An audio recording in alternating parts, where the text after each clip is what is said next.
Friends, I think today I thought I'll just share my thoughts with you on reading books. And it certainly hurts to see that the current generation doesn't have the habit of reading books. If at all they do, it's limited to novels. But I'm talking about the knowledge and wisdom that great men have taken pain to share with us over the last few thousand years, writing books. And see, the life is very short if we have to learn everything by ourselves and grow.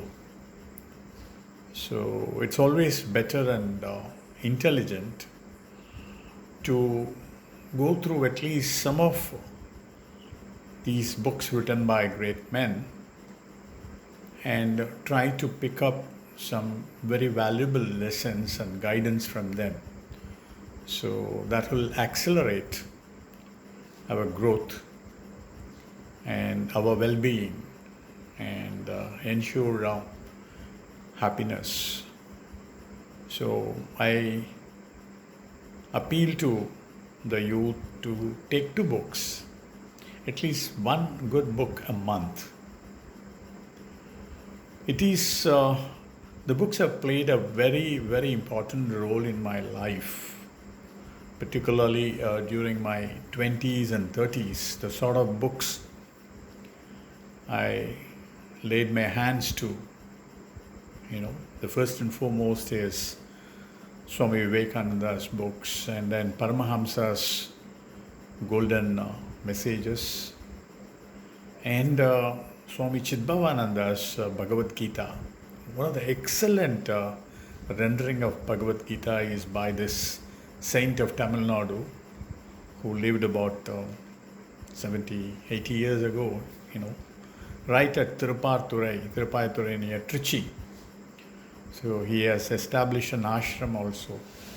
So Swami Chidbhavananda's Bhagavad Gita is available in Tamil and English, and every sloka, has got a translation, and an equivalent from Ramakrishna Paramahamsa is taken and given along with. In fact, what Krishna says and what Ramakrishna Paramahamsa says, Paramahamsa sometimes, tells it in such a way that, you feel like you're taking the palgova and not the milk, the gova out of milk. It's so lucid, so sweet, and so wonderful to take in. So such is the profound messages of Paramahamsa. And there are other books like, Dr. M.S. Udayamurthy's books. All the 18 books are great books. First book is Ennangal.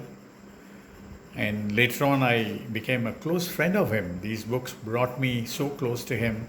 I had the opportunity of working with him in Makal Shakti Yakam for 10 years, and then he always regarded me as one of his best friends. It's a great fortune that I could move with him.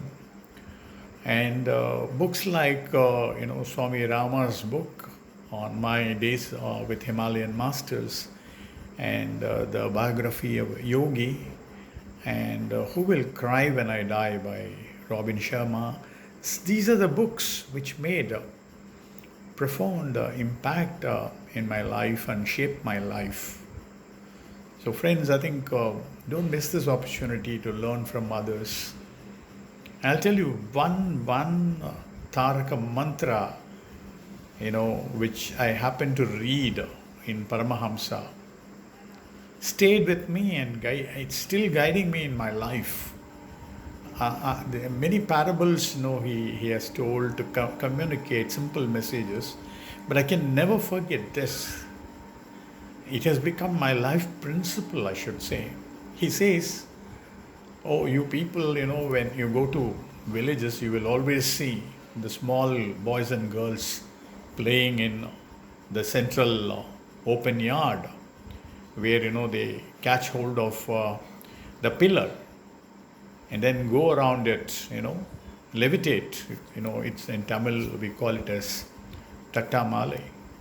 So Swamiji Paramahamsa says, have you seen these children, when they are levitating around this pillar in the villages? Look at their face at that time. It will be so full of happiness and joy.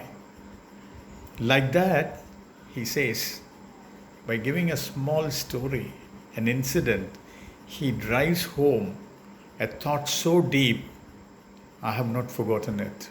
I read it 40 years ago. It has become my guiding principle. He says, like that, every one of you can be happy. Every one of you can be happy. He guarantees. Like that child, if he can catch hold of God with one hand, and if you do the rest of the worldly things with your other hand, you will also always be happy like that child. So, it's so beautifully clear, crystal clear, that you hold God with one hand and do your worldly duties with the other. You will always be happy. And I have been practicing it, and I can tell you that it's 100% true. So hold the God with one hand and do your worldly duties. Holding God is very simple. Purity, love for everyone, service, little service that you can do on a day-to-day basis. You start doing that, God will come, sit in you and guide you in every step and be with you, thick and thin. That's it. Walking along with God is simple. We don't put any efforts in that direction. If you do that, He's always there for us. So hold Him with one hand and do your worldly duties. That's the best way to lead your life. Thank you.